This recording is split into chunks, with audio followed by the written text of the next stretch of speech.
So what's left to play for? Well, it's up to the team to show us the answer to that question on Saturday night. All that and more next on this week's episode of Michigan Podcast. But there's going to be one team that's going to play solely as a team. No man is more important than the team. No coach is more important than the team. The team, the team, the team. Looks deep for Anthony Carter. Waits for it. Hit. Caught. This is no time for that. In the pocket and a sack. Tim Jamison. Brady gets terrific. Throws it. Get it. Touchdown. Knight again. Schultz just before Brazil got him. And a leaping interception by Woodson. Harbaugh back to throw over the middle. Caught by Collier at the 5 on his feet. Touchdown, Michigan. On its way. It's good. He's 5'7", 179 pounds, a junior at Michigan. But Jamie Morris packs a wallop, and he delivers for Bo Schembechler. And here's your first play. Pressure coming. Sack. It is Glenn Steele, number 81, who fought his way through the traffic. Option. And Robinson calls his own number, and he's going to score. Oh, an easy touchdown for Robinson and Michigan.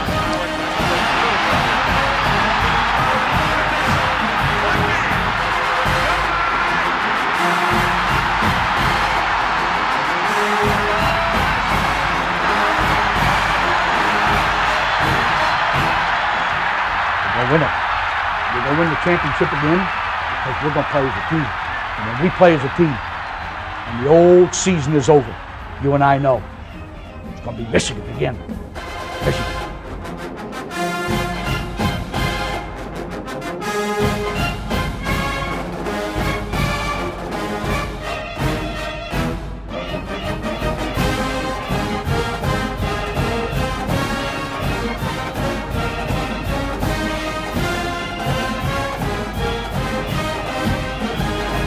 Go Blue, I'm Steve Deace. Welcome to this week's episode of Michigan Podcast. My partners over at Wolverine Digest, Michael Spath and Brandon Brown, will be joining us here a little bit later on, but let's get to it.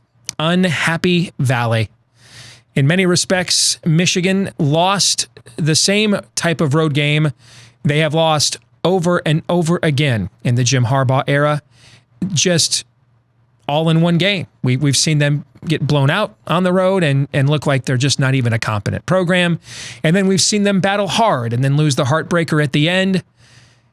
Unfortunately for both the team and we the fans, both fates were suffered on Saturday night. As Michigan came out, and you watch that opening play of the game and you watch Michigan players walking and strolling out on the field, like it's Saturday in Central Park, Chicago, all right? And then you have to take a timeout on the first play to avoid a delay of game. You have 5 drops in the first half, 3 pre-snap penalties, an ugly interception on a screen pass by Shea Patterson. I mean, it was just a comedy of errors, and that's how you're down 21-0.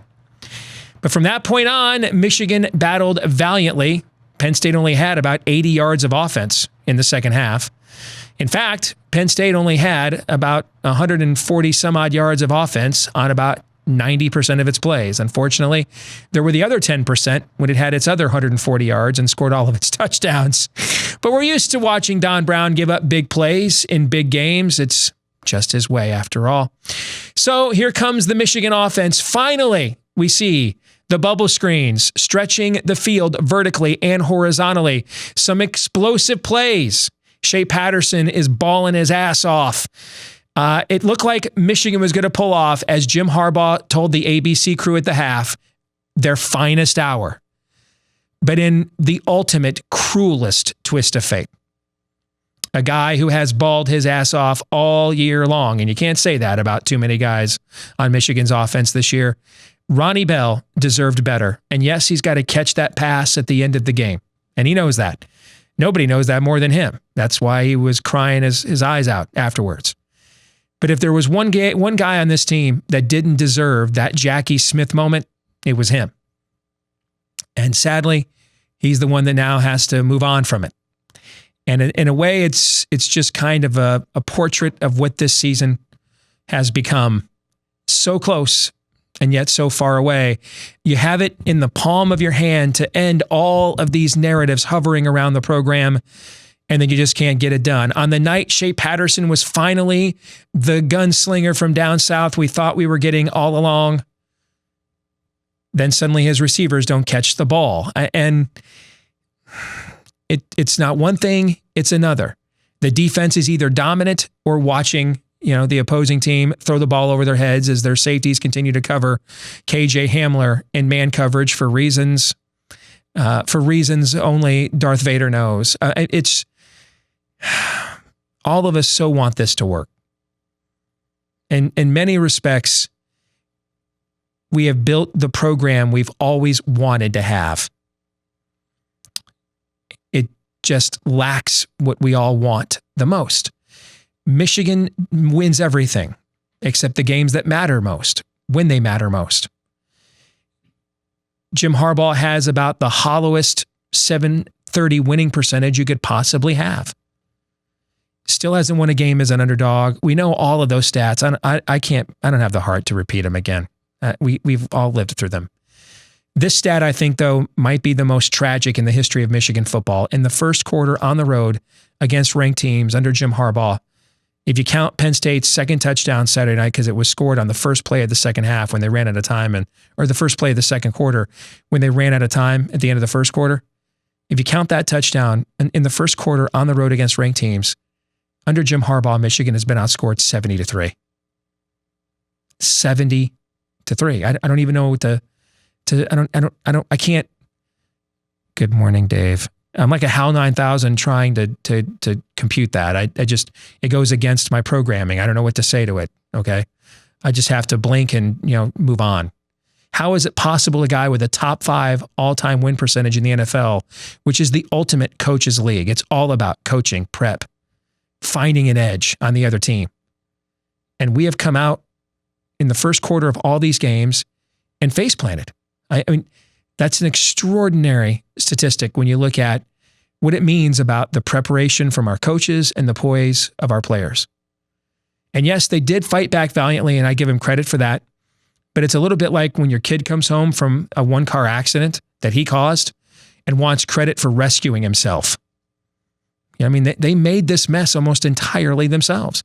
And Michigan had Penn State pretty well handled on Saturday night. I mean, Michigan had over 400 yards of offense. Penn State had less than 300. Michigan nearly doubled the Nittany Lions in first downs. Yeah, Michigan kind of had, they kind of had Penn State's number. It was themselves that they could not beat. Napoleon remains correct. You can't win a two-front war. And Michigan, again, this season found itself playing itself as well as the opponent. So what do we do in the aftermath? Now, this is the big debate we're having as a fan base right now. Is what we saw in the second half the turning point? And this team's going to finish strong. And, this could be like a 1999. And I remember that season very well. I was there at Tom Brady's last game at the Big House against Ohio State. And that team didn't win a Big Ten championship, but it's remembered fondly as one of the best teams of the Lloyd Carr era. Finished number 5. That's still the last Michigan team to finish in the top 5, if you can believe that, 20 years ago. Didn't win a Big Ten championship. Did beat Notre Dame. Didn't beat Michigan State. That was Nick Saban's best Michigan State team. But did beat Ohio State, beat Alabama in the Orange Bowl on Y2K night. Finished 10-2. That team's remembered very fondly. Could this team do that? Sure, they could. Will they? I have no idea. But that would still be a meaningful season, a memorable season, no doubt. You got the 3 big rivalry games at home. It means you win all 3 of those. You get a New Year's Six bowl game. I don't know that anybody would say that's not a terrific season. But it's up to the team to show us that, because there's just as much evidence to suggest that wasn't a turning point, but an outlier. That was their Alamo moment. That was the moment when they realized, hey, our season is over if we lose this game. And so whatever's going on internally, whatever lack of confidence we have in the coaches or they have in us, we have to put that all behind us right now, because, you want to know why there was so much bravery at the Alamo? No back door, man. It's sink or swim time. Okay. So was that what happened? Was it just they realized they finally had to put it all together and they kind of just They put it all on the line, and who knows what they have left in the tank after a dream crusher loss. There's ample evidence to suggest either one of those possibilities is on the table. But here's the thing, folks. That's not for us to answer. We don't coach the team. We don't play the games. That's for the guys in the uniforms and in the headsets to answer. And they're going to begin answering that question for us on Saturday night at home against Notre Dame. Notre Dame is really good. I don't believe they're as good as they were last year, but they're really good. Still, it's a winnable game, especially if Michigan plays like it did in the second half against Penn State for most of this one. And it's at home, where Jim Harbaugh is 27-4, as opposed to on the road, where he's 16-12.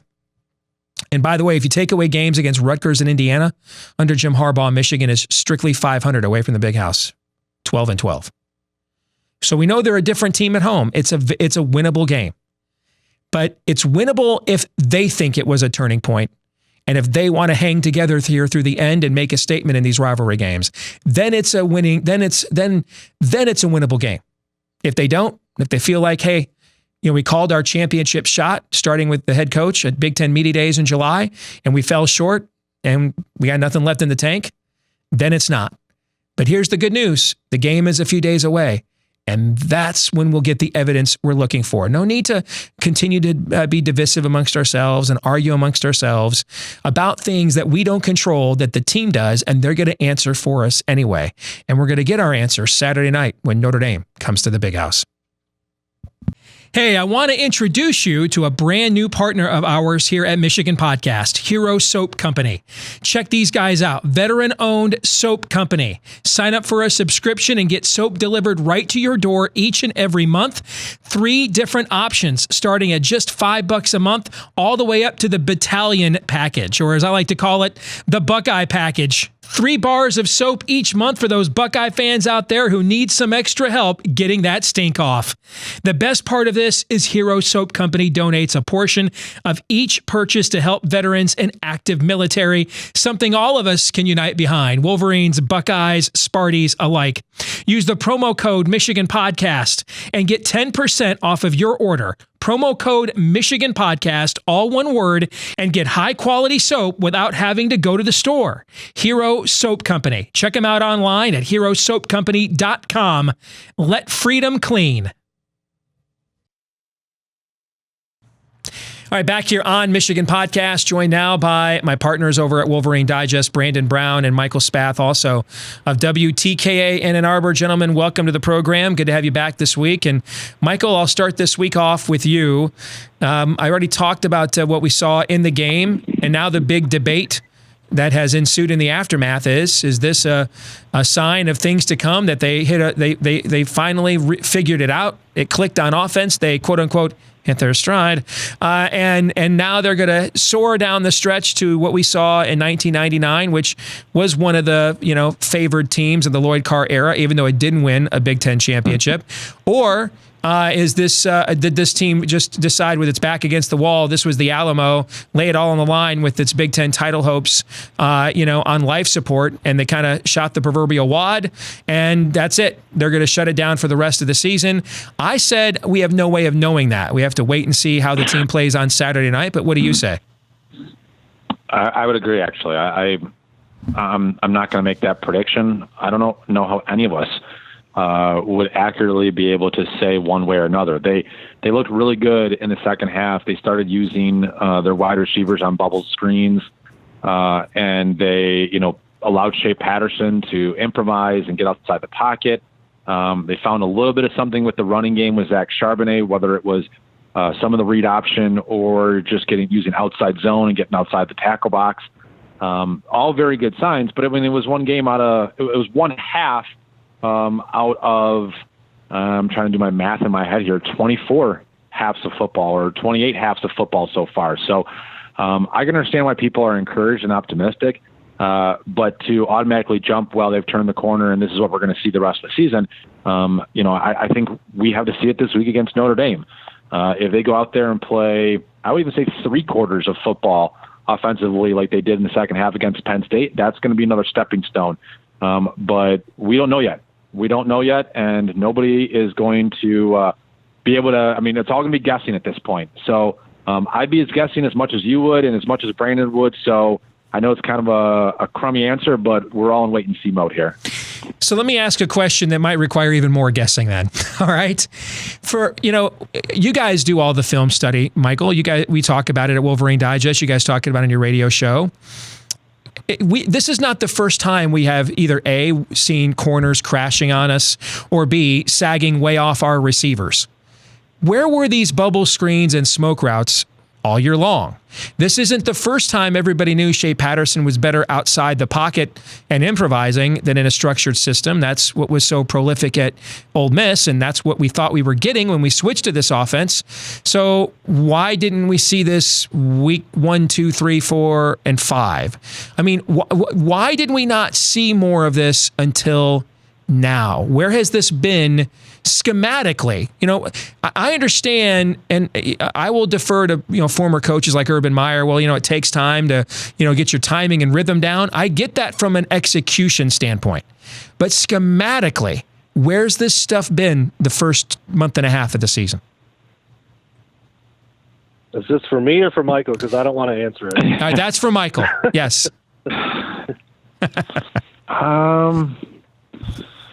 Steve, that's a good question. I mean, that's speed in space.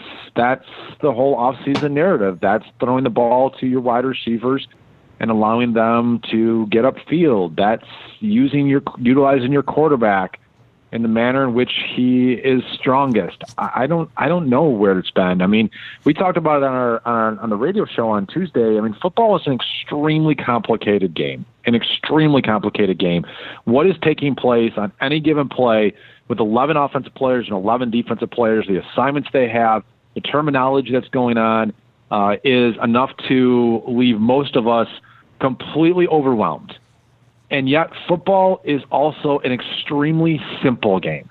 If you have better athletes outside the tackle box at wide receiver than they do at defensive back, and if you have a quarterback that's comfortable throwing on the run and being outside the pocket, then you utilize those guys in that capacity.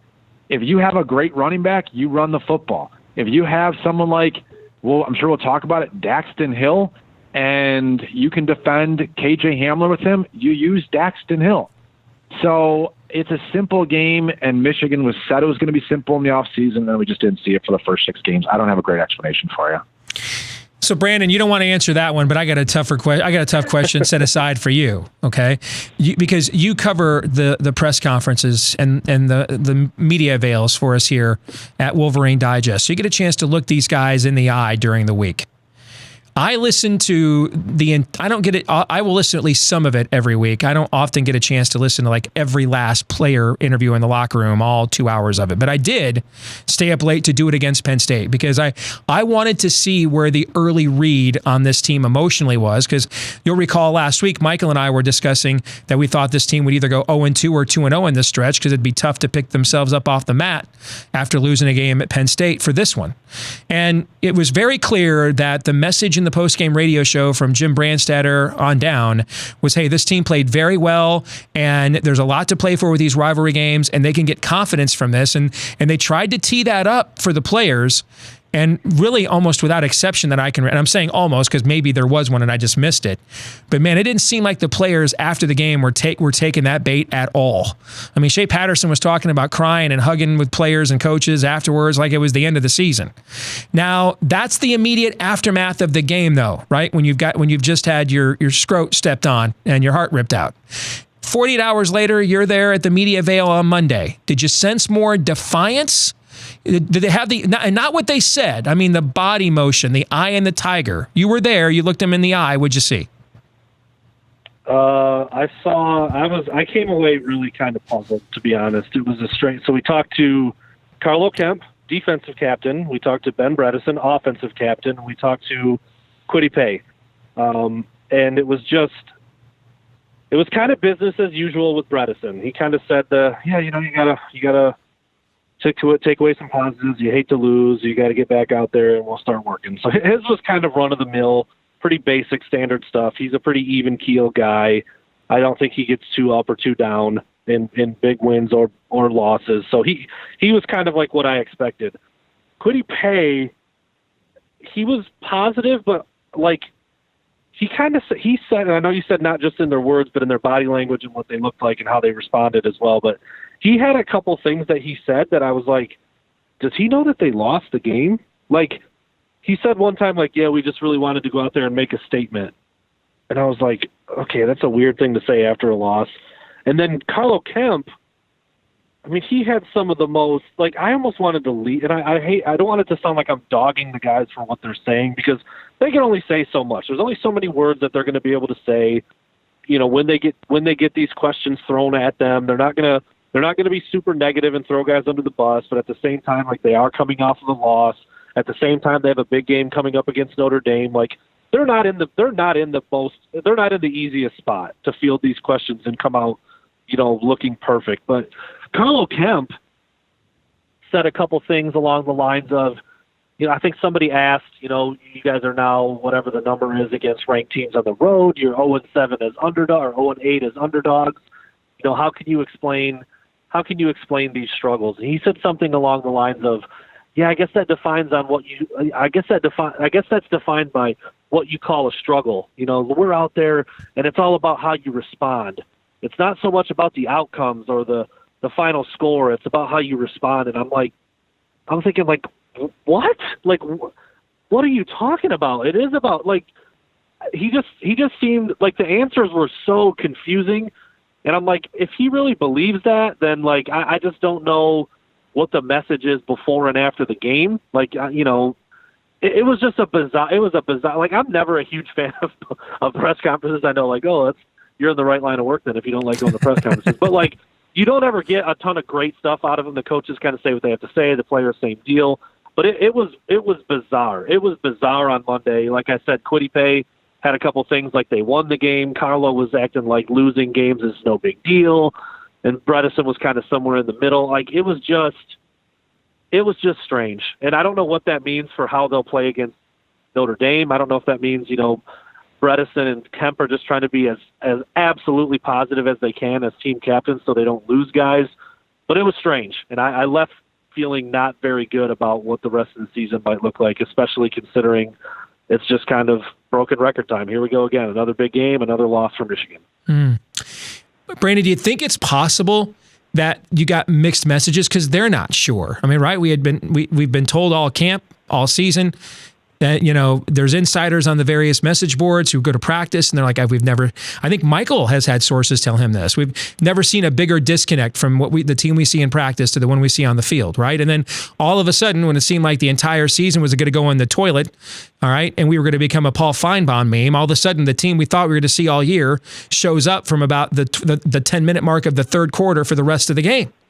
And do you think it's possible that they're not sure, that they're kind of like, I guess we'll find out, they can't answer our question because they don't know, and they're going to find out whenever, like everybody else does, when Saturday night arrives, meaning that is this a young man's way of saying, yeah, we actually played really well, I better than I thought, and we still lost, and I'm not really sure what to do with that, and I guess we find out when we play another really good team on Saturday. I don't think it's a possibility. I think it's a certainty. How can they? I mean, they're saying what they think they should say. I'm sure they're busting their tails in practice. Look, they don't want to go out and lose these games. I mean, like, they're of course going to give everything they have, and they're going to play hard in these big games, and they want to come out winning more than the fans do. I mean, they're the ones in the trenches. They're the ones giving the blood, sweat, and tears.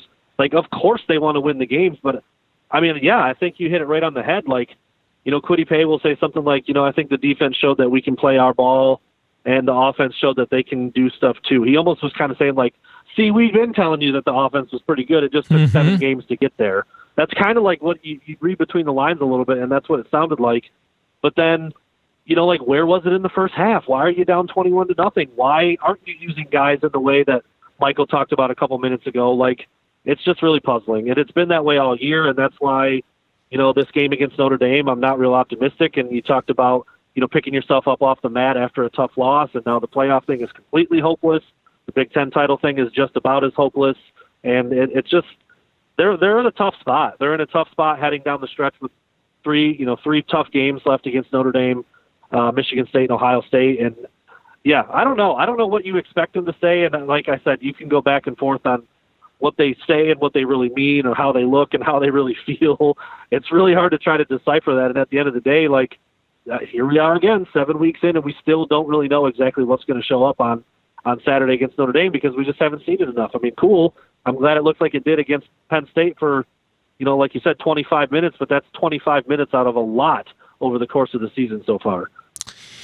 Michael, as you have broken this game down and the emotion as a fan subsides and the analytical hat comes back on and you start looking for clues about what this portends for the rest of this season, what is still kind of stuck in your craw that bothers you? And I'll give you an example from my end just to kind of give you an idea of the context of the question. It's the wide receiver drops for me.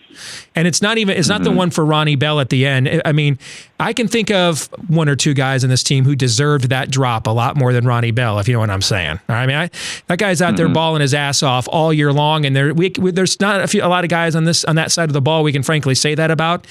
He deserved better from the football gods in the universe than that. He did not deserve that drop. There's maybe another wide receiver who's out there liking tweets, dogging the program by transfers today. He maybe deserved a drop like that a little bit more to humble him in life. But that's the thing, though, that bothered me is we finally had an offensive line that looked like the unit we thought we were going to see all year. We finally have our gunslinger quarterback just kind of letting it hang out. And now we can't catch the ball with this star-studded recruiting unit. That's the thing analytically that has stuck in my craw. What about you? Yeah, I think for me what stands out is a number of head-scratching coaching decisions that whether it's play calling or personnel or decisions to go forward at certain times that just I don't think those go away. So, first half, 3rd and 1, they go for it on the other side of the 50. The first quarter, 0-0. It's a chance to make a statement. They get denied. They decide to punt the football. The next thing you know, they're down 7-0. The next thing you know, they're down 14-0. And so that opportunity to make a statement, the statement they made is, hey, we're not tough enough. We're not going to take it to you. We're going to play a field position defensive game and hope that turns out to be the difference.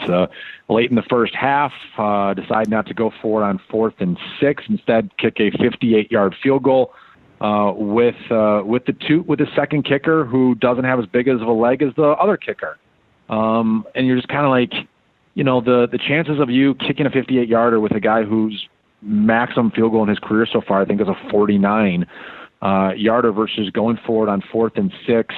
At the Penn State 41-yard line with minimal time left in the first half, that's a head scratcher to me. The decision to have safeties defend KJ Hamler in the slot is a head scratcher to me. And then Michigan has a chance to win the game or tie the game. Has a chance to tie the game. They're at I think the 6-yard line. We were talking to Devin Gardner on our show on Monday about this, and I said Devin, so. You get to that point, you got to try to tie the game. What are you thinking there? And he's like, what you're thinking is there's 4 plays. There's 4 plays in the red zone that as an offense, you say to yourself, these are the best 4 plays that we have as an offense to score the touchdown. And those 4 plays, even if they don't make any rhythmic sense, even if one doesn't play off the other, but they're the best 4 plays, that's what you run to try to score a touchdown. And he's like, because if you're at the 20-yard line, you can try to pick up yards for a first down, but really the goal is not to get, pick up 3 yards on this one and 3 yards on the next one and then get a first down or then get the touchdown on the 3rd play. You're at the 6 or 7-yard line. You just try to score on all 4 plays. And the first play is an inside zone read that gets nothing. And the second play is a play that we hadn't seen all game. It's a direct, it's a direct quarterback toss sweep to the left that Devin said, look, he's like, we all like Shea, but he's not Denard Robinson. He's not going to get around the edge against this defense. And in fact, it went for 1 yard on the play. And now you're at 3rd down and you're still at the 6-yard line and you've achieved nothing in the first 2 plays. And so head scratcher things like that to me is as much as people can argue about how in key moments the players just don't make the big play. In a lot of key moments, the coaches don't make the key coaching decision. And I think that'll continue to plague them going forward. So let's talk some big picture. It's a little too early to do it yet because we've got this stretch of rivalry games beginning with Saturday that will give us a clearer picture. But when you talk some big picture, I went and researched this yesterday, guys. There's not, if Harbaugh is back next year for year 6, he's going to try to do something that no other current college football coach has been able to do. There is not another Power 5 coach in the country who won his first conference title at his current school after year 5. Not another one. So to put that in perspective, there are, if you count Notre Dame in there, there's 64, or maybe it's 65 Power 5 jobs. None of those coaches won their first conference title after year 5. None of them did. In fact, the closest is Dabo at Clemson. He won his first, though, after year 4. So, we always get these Harbaugh-Dabo comparisons. I heard Doug Karsh on a podcast this week making the same comparison and talking about, I know Michigan fans want this done overnight. It's year bleeping 5. But, we're a year past the Dabo comparison now, let alone trying to do this in year 6. And I know fans think, well, we're recruiting well, we're winning 8, 9, 10 games a year. Let's just keep doing that and taking a bite out of the apple. I wonder, and this would be more your previous experience, Brandon, can you keep recruiting at that pace, though? Eventually, do recruits say, hey, yes, you're putting a lot of guys in the NFL, but I can go to the NFL and go win 8, 9, 10, or win, 10, 11, 12 games somewhere else. Meaning, can Michigan sustain, in your view, based on what you know of the past? Can a program sustain recruiting somewhere around the 8 to 15 range on an annual basis into perpetuity without winning championships? Do you think you can do that with a powerful brand name like Michigan? I don't know, Brandon. I'm asking. Because I think that's part of the puzzle here for Michigan's long term. If the answer to that is yes, then by law, then you don't you keep just trying to do this over and over again and hope one of these years the schedule bounces and you're healthy and another team isn't, and you take advantage of that because you can keep replenishing talent. But I think that's kind of the missing link, Brandon. Do you think you can keep doing that in today's recruiting environment? I don't know the answer. I'm asking. I think you probably can at a place like Michigan. I think you can probably, if you're asking between the number 8 and number 15 or 20 class in the country, which is about where Clemson has recruited, which is about where LSU has recruited. They've been a little higher than that. Bama, Clemson, Georgia, Ohio State is, kind of in a category of their own. Mm-hmm. But the other teams that are doing well right now, the LSUs of the world, Auburn, I mentioned Clemson. I'm trying to think of who else is Notre Dame. Those programs are recruiting right around there. And I think Michigan is in that ballpark. It certainly would make it. I think you would certainly see an uptick if Michigan could have won at Penn State and knock off Ohio State and play for a Big Ten title and be in the playoff discussion. I think you'd see an uptick. But at a place like Michigan, with a name head coach like Jim Harbaugh and all the resources and the insane weight room and facilities that they just built, and that 110,000 stadium right there, and the brand and the network, I still think that they're going to recruit about that well. I really do, and that's kind of a blessing and a curse based on the way you worded the question to me. I don't really think that the recruiting takes a huge hit unless the program or the coaching staff takes a huge hit, like we saw with Brady Hoke at the end of his tenure, where you're going 5-7 and you're on the really, really hot seat, and it's like a foregone conclusion that you're going to be fired. That's not happening with Jim Harbaugh. He is still winning 8, 9, 10 games and playing in pretty decent bowl games and still do. So I'm trying to think of the right word to use. Fortunately or unfortunately, mm-hmm. I don't think the recruiting dips much further than that. I really don't. I think it finishes somewhere in the 8 to 20 range on any given year with a guy like Jim Harbaugh doing it, and the rest of his staff is pretty darn good at recruiting. Michael, do you agree that maybe this is, if your Ward manual And you can't, there's some things you can't control, like you get up one morning and John Beeline says, I'm going to the Cleveland Cavaliers. Okay. And similar here, you get up one morning and Jim Harbaugh says, you know what, man, I'm going to take over the Cleveland Browns because they've got a roster ready to win. You can't control that. Okay. So we're not talking about that. I'm talking about the things you can control. And because Michigan's in the ultimate, there's not been a college football program in recent memory in the no man's land Michigan is in right now. Okay. Where you're winning 75% of your games and not winning anything significant to go along with that. No one else at this level has been in that sort of zone in recent memory, and especially certainly not in the playoff era. And so if you're Ward Manuel, isn't that probably, because anytime you make a coaching change, there's risk with the hiring of another person. So isn't that the risk assessment you're doing? You're wondering, I've got a clean program. We're filling the stadium. We're the second most lucrative program in the country with Forbes, according to Forbes. So what I need to know is, can this model sustain itself in the hopes that one of these years we crack the code?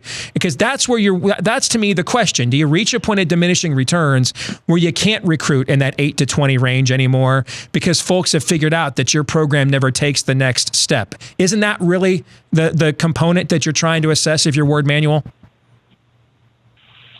Yeah, I guess. I mean, I kind of, agree with Brandon. I don't think that Michigan, if they go 9-3 or 10-2 or even 8-4 consistently, I don't see Michigan falling out of the top 20 in recruiting. Like I think whether it's Jim Harbaugh or another football coach who's not named Rich Rodriguez, I mean, what the resources that University of Michigan has and its tradition and its status nationally, I mean, I think you could continue to recruit there regardless of whether you win championships or not. I think ultimately the question is whether or not Ward Manuel, and I don't think I think Ward has to ask himself, like, really gut check, honest with himself, because I know he believes in this current coaching staff and what the future is. But what we're all kind of wondering, we're all kind of asking is if 10 wins is the type of ceiling with this program, and you're not competing for a championship on a regular basis. And if that's the case, is that good enough for Michigan? Is that good enough for the fans, the alumni, the big donors, for the athletic department? Is if you're competing for a championship once out of every 10 years, and the other years you're 8, 9, 10 wins, but you're not in Indianapolis. Is that good enough? Is that enough for you in order to stay with the status quo? For me, honestly, that's not really what I was expecting. I think in the Big Ten, not asking you to win a national championship against the likes of Alabama and Clemson and some of the SEC schools. But for me, like, if you're going to brag about being the program with more Big Ten titles than anybody else in a conference, then competing for a Big Ten, like going to Indianapolis and winning a Big Ten title once every 10 years is really not what you should be hanging your hat on, not what you should be saying, well, that's good enough for us. So there's a lot of hard questions coming forward. I mean, we'll see how the rest of the season plays out, but if they lose to Ohio State, like most are expecting them to, and they go 9-3 this year, and you look at the Harbaugh era after 5 seasons, and he's 0-5 against Ohio State, and has never been to a Big Ten championship, and 9-10 wins is kind of the ceiling. I mean, how long do you keep going with that before you say, like, well, that's enough for us? Is it year 7? Is it year 8? What if we're 9 years into the tenure and still hasn't been to Indianapolis? Is that when you cut ties? I mean, I don't know the answer to that question for Ward Manuel. I think each individual fan is asking themselves that question right now. Is it just as simple, for this season, and we'll end on this one for both of you. Brandon, I'll start with you. For this season, is it just as simple as it's really not even about what the record is right now? And really doesn't matter if you're in the Citrus Bowl or the Music City Bowl.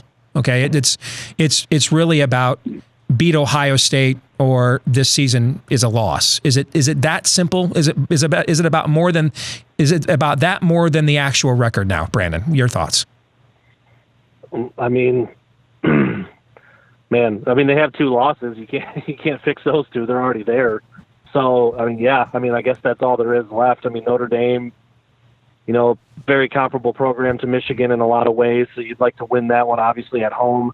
I mean, Michigan State, early, before the year started, Michigan State just looked like they weren't going to be that good. Their offense was terrible. We knew their defense would be good. But now with Michigan's offense being as suspect as it's been, that's nowhere near a guarantee. I mean, that's a toss-up in my eyes at this point. So, I think before you can even worry about beating rival Ohio State, like, what if Jim Harbaugh drops another one to the Spartans and he's now 2-3 against Mark D'Antonio? I mean, I just think, big picture, there's not a lot left to play for. There really isn't. It's about you've got these three rivalry games, and they have to be your entire season, and that kind of sucks at this point. That you don't like Plucky Spoiler. Plucky Spoiler doesn't do it for you, like Leaders and Best. You prefer Leaders and Best to the Plucky Spoiler. It sounds like. Yeah, I'm being sarcastic, obviously. No, I know. Yeah. I get it, but I never really got into the whole at least we can spoil Ohio State season. Like, I don't know. That doesn't do a lot for me, I guess. I don't know. Shoot, don't overlook Indiana and Maryland on the road. Yeah. It's just you've got 3 really big games left, and Michigan needs to win all 3. But I don't see how that happens. Especially Ohio State looming at the end of the year. They look absolutely unstoppable. Michael, same question to you. You're looking for progress here in year 5, and the last thing left for this team to do was beat Ohio State and get to the Big Ten championship game. Looks like that last one not happening. But is it more important to go 7-5 and beat Ohio State, or go 9-3 and not win that game? That's one way I guess I'm looking at it. What do you think? Well, if they go 9-3, don't win that game, then I wouldn't call that a good season. Even if they beat Notre Dame, I don't know. They got to beat Ohio State, just flat out. They have to beat Ohio State. That's what the season comes down to. I don't give a damn about the rest of the games. They have to beat Ohio State. Now, if they go 1-4 in their next 5 games, no one's going to be happy. I get that. But this whole season boils down right now to one game, because you're not going to Indy, and you're not playing for a Big Ten championship, and you're not going to the college football playoff. And if all you have to hang your hat on at the end of the season is you beat Michigan State, you didn't do anything. Nothing at all. So, no, the whole thing comes down to beating Ohio State at this point. Can they take strides between now and then? Yeah, absolutely. It would be great if they beat Notre Dame this weekend. It would certainly give the fans some excitement headed into November. If they lose this game and they're headed November with 3 losses and essentially lost to, the 3 best teams on their schedule, it's just going to show you how far away they are from where they want to be. But yeah, it comes down to beating Ohio State. It's the whole offseason was Urban Meyer's gone, Ryan Day is here. This is your opportunity. If you don't beat them now, it's going to be harder. It's going to be on the road next year. Ryan Day establishes momentum, creates a little bit of, against Michigan, that momentum. And you're battling a bigger Goliath. So now are you waiting for a couple years down the road, but their recruiting is still way better than yours. So it all comes down to it. This season, I wouldn't call this season a success. I don't know that this season could be measured as a success one way or another because they're not Indianapolis, but it'll certainly go a long way if they can beat the Buckeyes. Great stuff, both of you. Thanks for joining us again, Brandon Brown, Michael Spath from WTKA-Ann in Arbor, as well as Wolverine Digest. Thanks for joining us again this week on Michigan Podcast, guys. Take care. Thanks. These are exciting times at Wolverine Digest. You can see right there, we are now affiliated with Sports Illustrated. We are the official Michigan channel for SI.com. So that, of course, when you're going to be linked up with one of the great brands in all of sports, when it comes to sports media and Sports Illustrated, and you're covering one of the great brands in all of sports, the Michigan Wolverines, you need to up the ante. Now, you can see right there on our title page, myself, Michael Spath, Brandon Brown, we are bringing you loads of content each and every day. I can't even keep up all day long with the content that we are producing on a regular basis. So if you want to get all of this content, it is right now free. Everything there, all the video, audio, the podcasts, the analysis, commentary, all of it is free for you at wolverinedigest.com. This week's Twitter poll results, we asked you, what's your expectation for the rest of the Michigan football season now? The big winner, 47% of you voted 8-4. Second place, 30% of you 9-3. 14% of you say 7-5. Oh boy. And in the rear, less than 10% of you believe it's 10-2. By the way, analytics are only giving Michigan about a 4% chance to finish 10-2.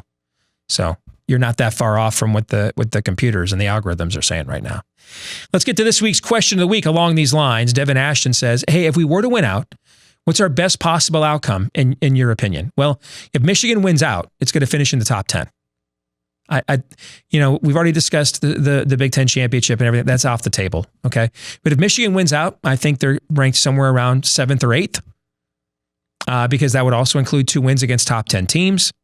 They then have 10 wins. They'd have played a very strong schedule.